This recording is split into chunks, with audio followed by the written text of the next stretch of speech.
नमस्कार दर्शकों, मैं are Kumar Saini, Vedic and KP astrologer, vastu expert and palmist. आज मैं आपको बताऊंगा कि अगर सप्तम भाव के अंदर, सप्तम भाव जिसको वैवाहिक भाव बोला जाता है, पार्टनरशिप का होता है, व्यापार का होता है, डेली इनकम का होता है, तो सप्तम भाव के अंदर अगर चंद्रमा स्थित हो जाए, चाहे वो स्त्री हो या पुरुष हो, सप्तम भाव के अंदर चंद्रमा स्थित हो, उनका वैवाहिक जीवन क्यों नरक बन जाता है। यानी जिनके कुंडली के अंदर सप्तम भाव के अंदर चंद्रमा हो, उनका वैवाहिक जीवन है वो तहस नष्ट हो जाता है, वैवाहिक सुख नहीं होता है, वैवाहिक जीवन है वो टूटने की कगार पे आ जाता है।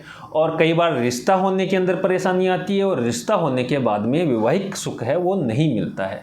उसका कारण मैं आज आपको बताने की कोशिश करूँगा कि चंद्रमा है वो मन का कारक होता है, जल तत्व ग्रह है। तो जब भी चंद्रमा सप्तम भाव के अंदर अग्नि तत्व या वायु तत्व राशियों के अंदर स्थित हो जाए तो व्यक्ति का व्यवहार है वो पल पल बदलने वाला होता है।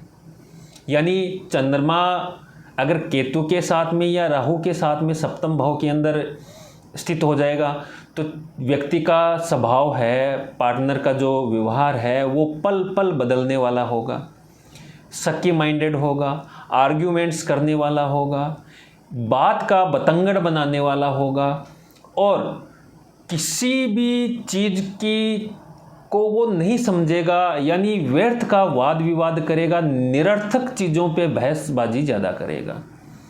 और चंद्रमा की गति है गोचर के अंदर सबसे फास्ट होती है ग्रहों के अंदर, 2.25 से 2.5 दिन के अंदर वो राशियाँ बदलता रहता है। तो जब भी चंद्रमा गोचर के अंदर जिस ग्रह के साथ में गोचर करेगा तो उस ग्रह का प्रभाव भी चंद्रमा पे पड़ेगा। यानी 2.5 दिन वो शनि के साथ में रह गया तो 2.5 दिन व्यक्ति है वो, उसका पार्टनर है वो बहुत उदास रहेगा। 2.5 दिन उसके अंदर उदासी, निरर्थकता, एकदम आलस वगैरह उसके अंदर रहेगा। और अगले 2.5 दिन मान लो मंगल के साथ गोचर कर गया तो व्यक्ति के अंदर गुस्सा, तेज, झगड़ालू प्रवृत्ति, बहुत ज़्यादा रिवेंज यानी कि प्रतिशोध लेने वाली भावना आ जाती है। अगले 2.5 दिन मान लो चंद्रमा बुध के साथ में गोचर कर गया तो व्यक्ति बिल्कुल खुश मिजाज, खेल कूद में आनंद लेने वाला, मजाक करेगा, बहुत बढ़िया उसका व्यवहार हो जाएगा। लेकिन अगले ही मान लो 2.5 दिन के अंदर वो केतु के साथ में गोचर कर गया तो व्यक्ति बिल्कुल सनकी हो जाएगा, मूड स्विंग हो जाएगा, अचानक दुखी हो जाएगा, बहसबाजी करने लगेगा, व्यर्थ का तनाव उत्पन्न कर देगा।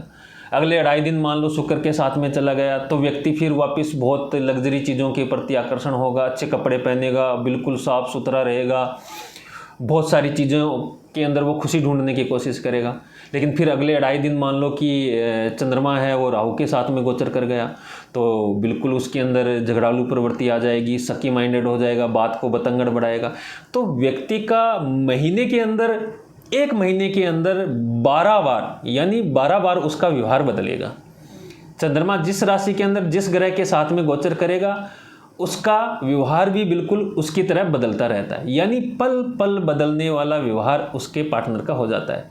2 दिन बहुत खुश रहेगा, 2 दिन बहुत दुखी रहेगा, 2 दिन बहुत ज़्यादा गुस्से में रहेगा, 2 दिन बिल्कुल शांत रहेगा, 2 दिन बिल्कुल मौज आनंद के अंदर रहेगा, 2 दिन बिल्कुल तहस नहस कर देगा, जीवन नरक बना देगा। तो इस तरह का उसका व्यवहार हो जाता है जो वैवाहिक जीवन को नरक बना के रख देता है। तो व्यक्ति को समझ में नहीं आता है कि आखिर मेरे पार्टनर को हो क्या गया है, क्या हो रहा है, क्यों वो उसका व्यवहार, उसकी बातें, उसकी सोच है पल पल बदल रही है। और इसी असमंजस्य की स्थिति के कारण, इसी कन्फ्यूजन की स्थिति के कारण पार्टनर के बीच में, वैवाहिक जीवन के बीच में कम्युनिकेशन गैप उत्पन्न हो जाता है। एक दूसरे की बातों को समझना बंद कर देते हैं और वो फिर अंततः बहस के अंदर बदलते बदलते वो चीज़ें लड़ाई झगड़े मारपीट के अंदर आ जाती है और अंत में तलाक के रूप में आके वो ख़त्म हो जाती है। यानी कि चंद्रमा सप्तम के अंदर अग्नि तत्व वायु तत्व के अंदर स्थित हो गया या राहु केतु के साथ में स्थित हो गया, शुक्र के साथ में भी स्थित हो जाए तो भी, क्योंकि शुक्र आकर्षण दे देगा उसको। यानी उसका पार्टनर है वो एक्स्ट्रा मैरिटल अफेयर के अंदर चला जाएगा फिर अगर शुक्र के साथ में है तो चाहे शुक्र हो, केतु हो, राहु हो या मंगल हो या शनि हो, या सूर्य हो, ज़्यादातर ग्रहों के साथ में सप्तम भाव के अंदर चंद्रमा वैवाहिक जीवन को खराब ही करेगा, यानी वैवाहिक जीवन टूट जाएगा। सबसे पहले रिश्ता होने के अंदर परेशानी बनेगी, रिश्ता होने के बाद में ससुराल के साथ में वैवाहिक जीवन पति पत्नी के बीच में बहसबाजी होने लग जाएगी, बहसबाजी है वो झगड़े का रूप ले लेगी और झगड़ा है वो तलाक में बदल जाएगा। तो ये सप्तम भाव के चंद्रमा के अवगुण हैं जो व्यक्ति को भोगने पड़ते हैं।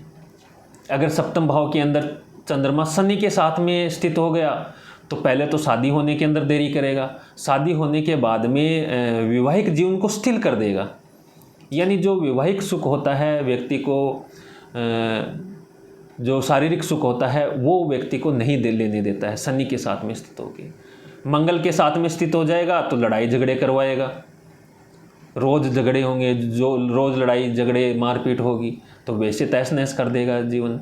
शुक्र के साथ में स्थित हो गया तो एक्स्ट्रा मैरिटल अफेयर के कारण वो परेशानी उत्पन्न करेगा।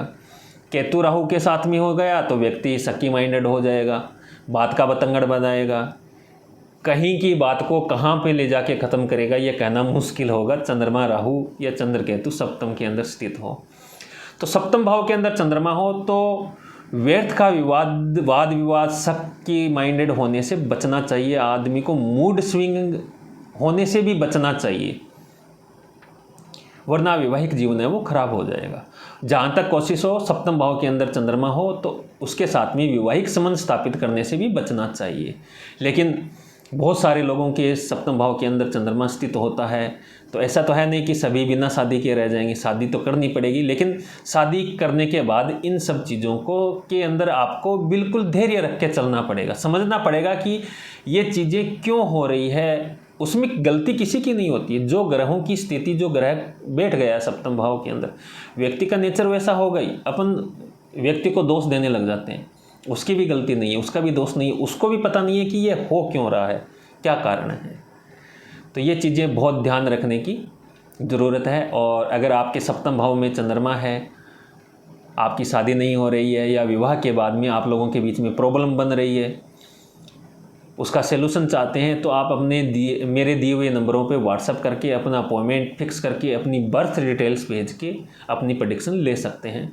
बहुत बहुत धन्यवाद। हर हर महादेव।